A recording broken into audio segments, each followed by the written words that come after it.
Salut tout le monde. Je vais être rapide et puis après on ira boire des bières et des pizzas.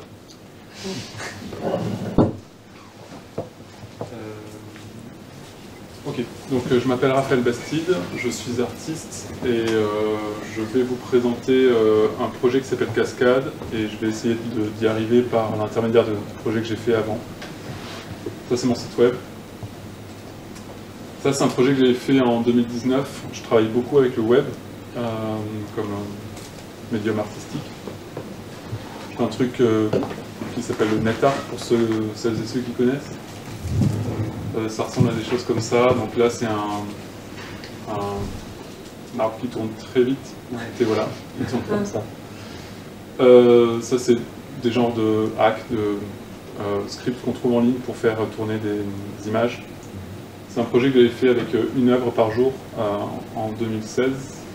Non, j'avais dit quoi 2019, rien à voir. C'est aussi s'inverser.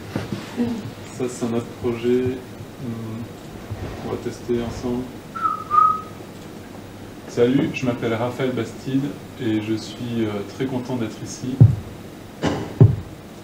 Et je suis Raphaël Bastide, et je suis Raphaël Bastide, et je suis Raphaël Bastide, et je suis Raphaël Bastide, et je suis En fait, c'est un séquenceur très simple qui enregistre ma voix et avec le player web audio, ça va chercher aléatoirement des endroits.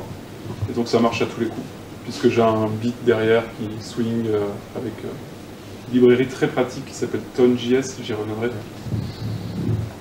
Ça, c'est un des projets, c'est un projet qui était autour du temps, donc ce système de faire une œuvre par jour, ça m'inspirait aussi au niveau du temps. Et donc là, je déconstruis une montre en CSS, faite par quelqu'un d'autre, bien sûr. Je n'ai pas fait ça moi. Et donc chaque seconde, j'enlève une ligne CSS de cette montre. Et du coup, elle s'explose comme ça.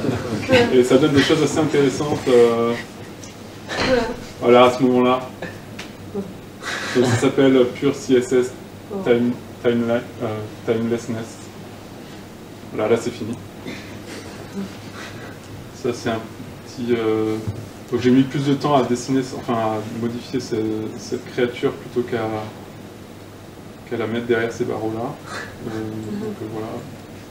Généralement je travaille plutôt avec du HTML, CSS sans canvas pour celles et ceux qui connaissent parce que j'aime bien manipuler les éléments directement. D'ailleurs ça se voit là.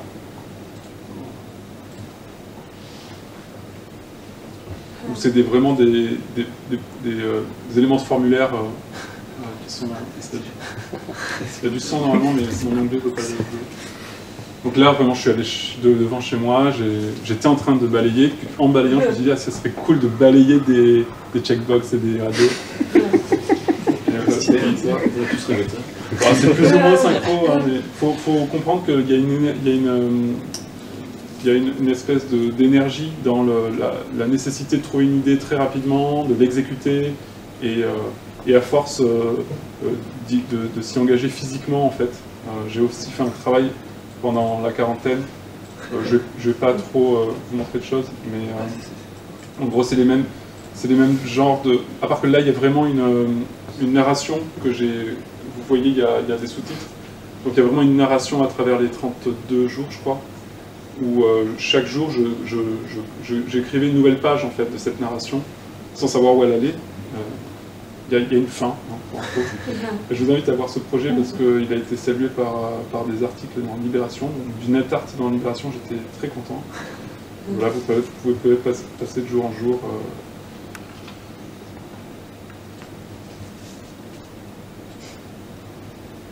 Pareil, ça c'est du SVG, qui est animé avec JavaScript. Donc c'est la fin. Je spoil complètement le truc. On passe sur un autre projet. Il m'arrive de faire des installations. Et dans ce projet-là,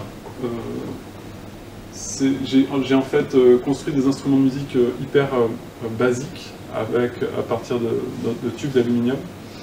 Et en fait, je suis parti d'une grosse cloche d'aluminium, enfin une chime qui est ici, qui fait doum comme ça. Et en fait, j'ai fait des enfants, c'est-à-dire que je l'ai modifié sans ajout de matière pour en faire deux branches d'enfants, et en fait inspiré bien sûr par, enfin bien sûr, pour moi c'est évident, mais en fait j'ai été fortement inspiré pour ça par des diagrammes de versionning de Git. Et donc les noms de ces instruments, leurs caractéristiques physiques sont un travail d'héritage. Et donc après j'ai essayé de faire un morceau avec tous ces instruments, donc avec une espèce d'ensemble familial des instruments. Je ne peux pas écouter ça. C'est pas terrible en réalité. mais ça a le mérite d'exister. Enfin, c'était installé aussi dans l'espace, donc voilà. Ça c'est avec Pure Data. J'avais collaboré avec un ami sur un système qui détectait les objets à trous contre un mur, donc une installation d'objets en réalité. Et Pure Data détectait les trous et en fonction lançait des boucles rythmiques, principalement rythmiques. Et donc petit trou, il y avait des règles mises en place, mais on ne peut pas vraiment les expliquer maintenant. Ce qui est sûr, c'est que ça fait des flashs réguliers. Moi, je dois me dépêcher pour mettre des objets à trous, bien entendu. Ça calcule le trou, l'emplacement, et en fonction, ça va créer un morceau. On voit un moment l'interface Pure Data.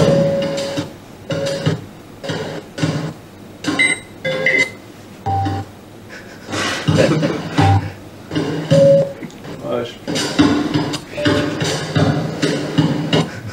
ça s'appelait Void Instruments. Après, je me suis donc Pure Data, ça m'a vraiment donné envie de continuer sur la boucle et les cycles en général, les motifs rythmiques. Et j'ai décidé, en même temps, c'était un moment où je découvrais un peu WebMIDI, ainsi que, et je lisais un livre de Gottfried Toussaint sur les cycles rythmiques que je vous engage à lire, si vous êtes intéressé par ça, qui s'appelle How to make Beautiful Rhythms, comme ça, quelque chose comme ça, Gottfried Toussaint. Et il parle de rythme euclidien, et moi je voulais absolument essayer de faire une interface de séquenceur qui embarque ce système de rythme euclidien qui en fait, Gottfried Toussaint montre qu'on peut justifier mathématiquement les rythmes qui fonctionnent pour l'oreille humaine, ou pour le corps humain. Et donc j'ai fait ce séquenceur qui s'appelle Grovity.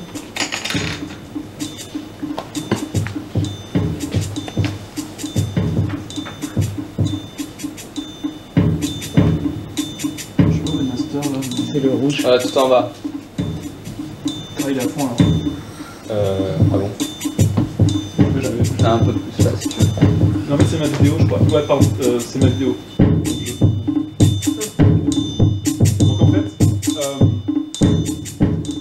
comme on peut peut-être l'entendre là, j'ai une grille qui n'est pas fixe pour mes pulses, donc je peux décaler mes pulses dans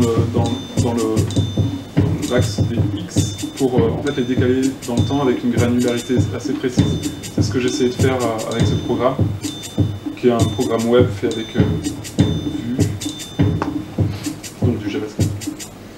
Et aussi, je peux le brancher à des moteurs GPIO, donc j'ai construit un petit système très punk avec des moteurs que j'ai pas développé plus, peut-être un jour. Et donc, ce qui nous mène à Cascade. Donc Cascade, c'est un environnement de live coding qui est en fait juste un fichier JavaScript. Je ne suis pas un excellent développeur, mais j'arrive souvent à mes fins. Alors je ne suis pas non plus sound designer, donc ça va tout péter, je pense. En termes de qualité de son, c'est pas encore ça. Et donc Cascade, en fait, ça interprète CSS en son. Donc en fait, si on sait du web, ou même si on ne sait pas d'ailleurs, on peut faire des compositions sonores. Donc c'est un programme, c'est en fait un fichier JavaScript qui est sous licence libre, que je développe depuis 1 an et demi. Et le principe de base, c'est ça. c'est chaque élément HTML va être interprété selon sa position et ses caractéristiques graphiques. Donc sa position, là, c'est le kick que je change. Bon, on va faire celui-là. C'est là, pitch. Et comme Grovity, le truc que je vous ai montré précédemment, j'ai une infinité de différences temporelles à l'intérieur de la pulse entre mes sons. Ce qui me permet d'avoir des... Par exemple, si je veux une croche parfaite, je fais un truc comme ça. Voilà. Par contre, si je veux que ça syncope plus, voilà. Et donc, ça, c'est le principe de base. Et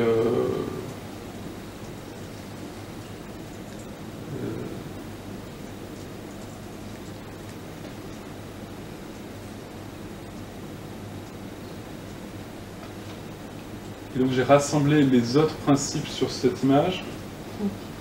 En fait, on a donc le pitch en Y, l'offset dans la pulse. J'insiste sur dans la pulse parce que la largeur du viewport n'est pas en fait le timeline du morceau, c'est juste la pulse. Ensuite, border radius, donc c'est la longueur de note. Donc je peux être assez précis en termes de longueur de note si je veux juste le début d'un synthé ou juste le faire durer comme un drone. L'opacité va définir la probabilité qu'un instrument va se jouer ou pas. Une opacité 0,5, ça va être une chance sur deux. La couleur de fond d'un élément, ça sera le type d'instrument. Donc j'ai une liste prédéfinie d'instruments. De base, c'est des synthétiseurs, donc je peux les ajuster. La couleur de fond du body de l'élément principal, ça va être le BPM. Donc plus mon body va être clair, plus le BPM va être haut. Et puis après, avec les bordures, c'est surtout rythmique, au niveau rythmique. Donc cette répartition euclidienne va s'opérer en fonction du rapport hauteur-largeur. Un carré va se jouer tous les temps. Un rectangle va se jouer un rectangle de 1 sur 2 va se jouer un temps sur 2. Et si j'ai 5 et 8, c'est le théorème d'Euclide qui se met en marche, et généralement ça va donner des trucs comme ça, je sais pas. Et voilà. Et après, j'ai d'autres... Ah oui, le pan aussi que je suis en train de développer, border right and left, ça va en fait définir si l'élément se joue plus à droite ou à gauche, avec une assez bonne granularité aussi. Et donc...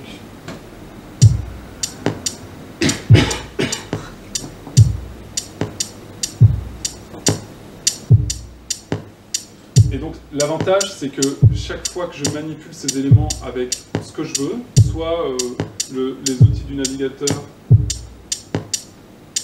là d'ailleurs la fenêtre s'est rétrécie, donc le temps s'est rétréci aussi, c'est assez intéressant au niveau du responsive et tout ça. Là par exemple, lui je vais, je sais pas, je vais... Le problème c'est que voilà.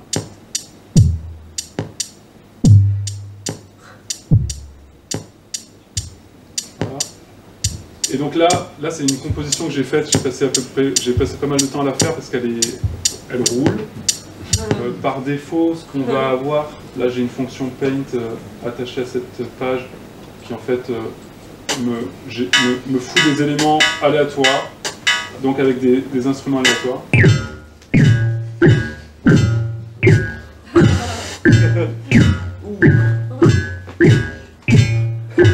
Donc là il galère en plus.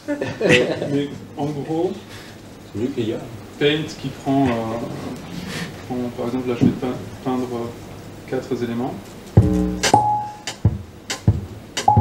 Vous voyez, celui-là il est presque carré, il se joue très souvent, celui-ci moins, etc. Je peux les déplacer parce que... En fait, cascade.js, c'est que le moteur.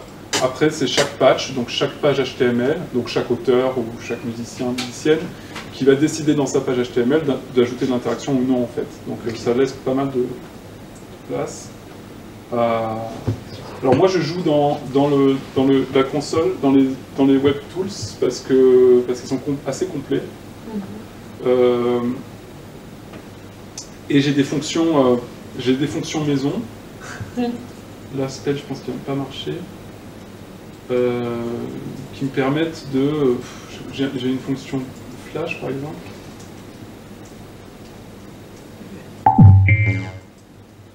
Flash me permet de me rappeler tous les instruments et d'afficher aussi sur les instruments leur ID. Là, ça marche pas, mais leur ID, etc. J'ai une petite question. Ouais. Il y aurait moyen que tu nous fasses écouter une page, n'importe laquelle ou pas? On peut imaginer ça? Tu vois, tu te mets sur une page et ouais. Je sais pas, un espèce de widget et tu lances ton appli pour écouter la page? Ouais. Alors, en théorie, oui. En réalité, il faudrait que il faudrait juste faire un petit script qui renomme qui donne des identifiants, des data ID. Ouais. Parce que Cascade ne joue pas tous les éléments, il joue seulement avec des data ID. Okay. Et donc c'est très facile à faire. Je l'ai jamais fait parce que je sais pas, parce que je sais que ça va être le chaos. Par exemple, Wikipédia, c'est une grille, que des fonds blancs. Moi, j'ignore le fond blanc. Il n'y a pas de bordure. Moi, en fait, dans mes choix de relations graphique-image, je choisis des choses fortes en termes de graphisme pour pouvoir écrire du son, en fait, que ce soit visuellement. Voilà. Et donc, sur un site qui ressemblerait... je veux dire, le web design n'exploite pas forcément les comportements que moi j'exploite. En fait. Mais oui, en théorie, ça marchera en fait. Surtout dans des exercices ou des démos, c'est-à-dire dans les démos qui ont une esthétique particulière dans la culture du web design, genre CodePen et ces trucs comme ça. Là, ça marchera beaucoup. Il y a souvent des gros blocs avec des couleurs directes HTML, etc. Les couleurs, je les arrondis, ça c'est une parenthèse. Si je prends un rouge un peu orangé, il va me arrondir au rouge. Ce qui est très pratique, je mets n'importe quelle couleur, ça prend l'instrument le plus proche. Et les CSS animations sont prises en compte, sont interprétées en fait, il n'y a pas de raison qu'elles ne le soient pas. Donc ça c'est très très cool. Ça c'est une phase.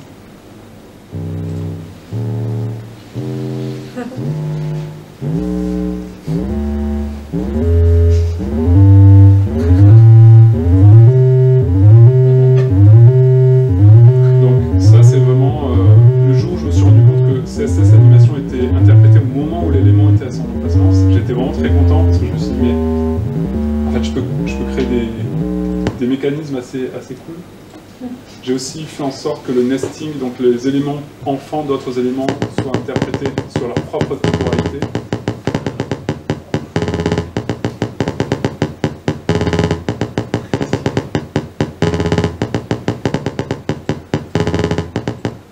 Et après, moi je... là,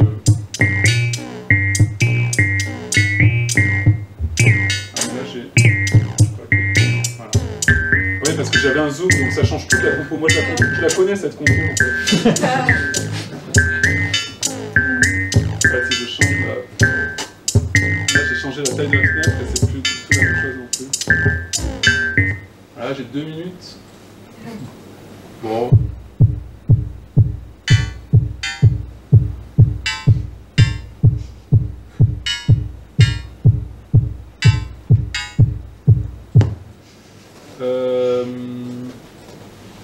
j'ai déjà montré.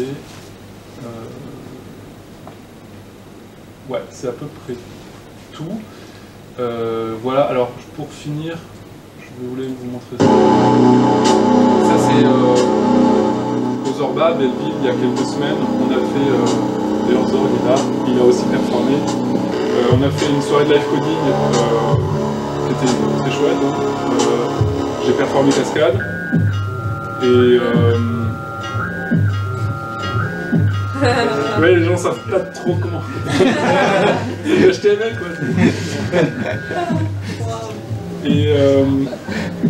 Et donc on en fait une le 11 décembre, plus grande, plus de gens, plus gratuit. Et c'est à Montreuil dans un très grand squat, c'est très très cool. Vous aurez que ce sera là aussi. Il y a des flyers sur la petite table là-bas. Donc venez nombreux et nombreuses, c'est prix libre, c'est il y aura des installations aussi, des jeux, enfin de l'arcade. Ah ouais, donc là on voit qu'il y a vraiment des éléments HTML où les bordures groove et inset, outset sont poussées au max. Voilà, donc vous pouvez me suivre sur Mastodon, Twitter et voilà, ici, et Instagram. Bon, je vous montre pas mon pseudo. Merci. Merci.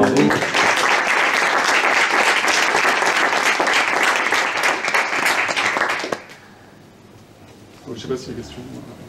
Ouais. Ouais, bah du coup justement j'étais sur ce sujet-là, parce qu'il y avait quand même beaucoup de projets qui ont été présentés. C'était, je voulais savoir si aussi il y avait une... Bah c'est toi qui as conçu du coup le moteur, c'est ça? Oui, voilà. Ça, oui. Du coup je voulais savoir si justement, bon, c'est quelque chose qui est prévu plus tard ou que c'était déjà prévu en amont dans la réflexion.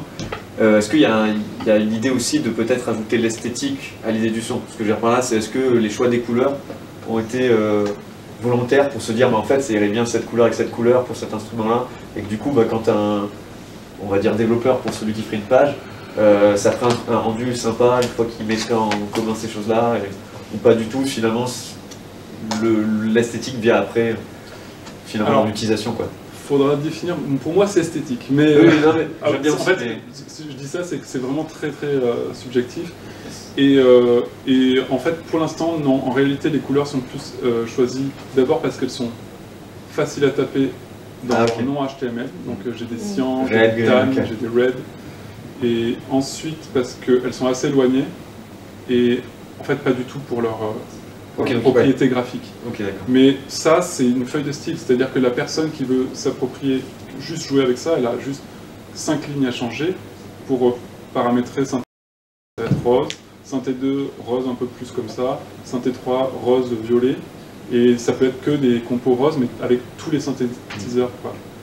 Donc oui, pour répondre à ta question, oui, ça peut être plus esthétique, mais c'est pas moi qui vais le faire, je le laisse à la personne qui va interpréter. Et dans les futures implémentations, je pense à pouvoir... en fait, pour éviter de streamer les concerts, je pensais directement à faire du WebSocket et mettre la page qui s'anime toute seule chez les gens. Ça, c'est vraiment le prochain truc. Merci. Merci.